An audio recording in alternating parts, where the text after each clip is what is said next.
विधानसभा चुनाव से ठीक पहले इतना बड़ा कदम कांग्रेस पार्टी में वापसी, क्या कुछ वहाँ पर ठीक नहीं चल रहा था? कुछ ऐसे अंदरूनी कोई बात नहीं है, विधानसभा है, इलेक्शन ज़रूर है, पर हमने ये डिसीजन कुछ महीनों से हम लोग ये डिसीजन के ऊपर में बात कर रहे थे, क्योंकि हमें दोनों को ही लग रहा था कि क्योंकि हम लोग फैमिली है कांग्रेस की और गनी खान चौधरी ये फैमिली को एक साथ बाइंड करता है, वो एक नाम है जिसको देखकर ईशा ने भी कांग्रेस पॉलिटिक्स ज्वाइन किया था, मैंने भी ज्वाइन किया था, इसलिए हमें लगा है कि उनका लेगेसी को आगे ले जाने के लिए, कांग्रेस पार्टी को मजबूत करने के लिए हम लोग को एक साथ काम करना चाहिए और ये लोगों का डिमांड है कि मालदा में, बंगाल में कांग्रेस मजबूत हो और हम लोग साथ काम करें। সামনেই বিধানসভা নির্বাচন, তার আগে একেবারে বছরের শুরুতেই ধাক্কা তৃণমূলে, কংগ্রেসে ফিরে গেলেন মৌসম বেনজির নূর। এই প্রসঙ্গে তৃণমূলের কি প্রতিক্রিয়া দেখুন।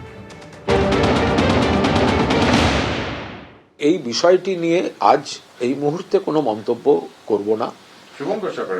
হ্যাঁ, এই মুহূর্তে এই গোটা বিষয়টি নিয়ে কোনো মন্তব্য করব না। বাংলার মাটি মমতা ব্যানার্জির মাটি, উন্নয়নের মাটি। এখানে মমতা বন্দ্যোপাধ্যায় মানুষের উন্নয়ন করেন, বাংলার অধিকার, বাংলার সম্মান মমতা বন্দ্যোপাধ্যায়ের হাতেই তার পতাকাটা রয়েছে। সেই কারণেই তৃণমূল কংগ্রেসকেই মানুষ, আবাল বৃদ্ধ বনিতা তৃণমূল কংগ্রেসকেই সমর্থন করেন, মমতা বন্দ্যোপাধ্যায়কে সমর্থন করেন। তৃণমূল ছেড়ে কংগ্রেসে ফিরে গেলেন মৌসম বেনজির নূর। এ নিয়ে বিজেপি কি বলছে দেখুন। এটা মা মেয়ের ব্যাপার, কখন কে কোন দিকে যায় আর কোন দিকে থেকে ছিটকে যায় এ নিয়ে মনে হয় কারোর কোনো ভরসাও নেই, আর পশ্চিমবঙ্গবাসী এ নিয়ে ভাবছেও না। কারণ কংগ্রেস কার্যত পশ্চিমবঙ্গে একটা সাইনবোর্ডের দল হয়ে গেছে। একমাত্র প্রতিবাদী যিনি ছিলেন, চোখে চোখ রেখে অন্তত তৃণমূল কিছুটা বিরোধিতা করতেন, অধীর রঞ্জন চৌধুরী, তাকে কংগ্রেস কি বার্তা দিয়েছে সেটা প্রত্যেকের জানা।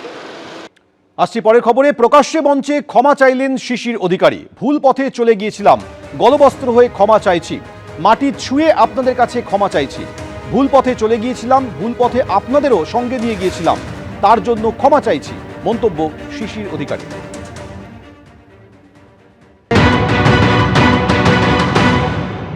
বাংলার মুখ্যমন্ত্রী আমরাই তো করেছিলাম। আজকে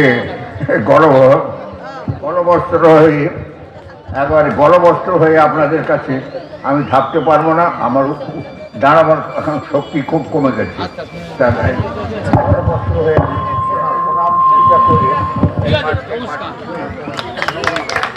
এই মাটি ছুঁয়ে আপনাদের কাছে ক্ষমা চাইছি, ক্ষমা করে দিবেন। একটা ভুল পথে চলে গেলাম এবং সেই ভুল পথে আপনাদেরকে সঙ্গে নিয়ে গেলাম, আপনাদের আমরা করতে পারলাম, আমরা চোখ থেকে ঠস করে জল পড়ে যায়। এই সমস্ত পরিবার স্বাধীনতা যুদ্ধে আপনারা যা দিয়েছেন, আপনাদের পরিবাররা যা দিয়েছে, ভারতবর্ষে অক্ষরে অক্ষরে লেখা আছে মহাপেজখানায় দিল্লিতে, অন্য কোথাও খুঁজে পাবেন না।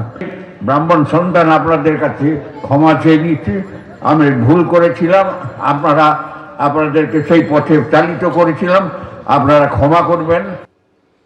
ভুল পথে চলে গিয়েছিলাম, তার জন্য ক্ষমা চাইছি। শিশির অধিকারীর এই মন্তব্যের প্রেক্ষিতে কুণাল ঘোষ কি বললেন দেখাবো।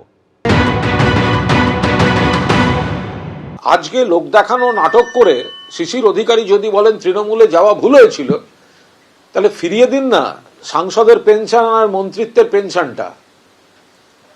জীবনে সাংসদ হয়েছেন তৃণমূল থেকে, মমতা ব্যানার্জি করেছে। কেন্দ্রীয় মন্ত্রী একবার হয়েছেন, মমতা বন্দ্যোপাধ্যায় করেছেন। আপনার ঘনিষ্ঠ যে কজন আছে, আপনার বাড়ির থেকে শুরু করুন, তাদের বিভিন্ন জনপ্রতিনিধি, এমপি, এমএলএ, কাউন্সিলর, পুরপ্রধান, মন্ত্রী, প্রশাসনিক পদ, দলের পদ মমতা বন্দ্যোপাধ্যায় তৃণমূল কংগ্রেস দিয়েছে। আপনার কোনো কারণে, আপনার ঘনিষ্ঠ মহলের কোনো বাধ্যবাধকতায় আপনি যেতে বাধ্য হয়েছেন বিজেপিতে, সেটা আমরা সবাই বুঝতে পারছি। কিন্তু তা বলে তৃণমূলে আসা ভুল হয়েছিল, আপনার প্রতিষ্ঠাটাই তো তৃণমূলের। আপনি জীবনে সাংসদ হয়েছেন এবং কেন্দ্রীয় মন্ত্রী হয়েছেন একবার, এবং কার আপত্তি সত্ত্বেও আপনাকে মমতা ব্যানার্জি মন্ত্রী করেছিল সেটা তো আপনি সব থেকে ভালো জানেন। এবিপি আনন্দ, এগিয়ে থাকে, এগিয়ে রাখে।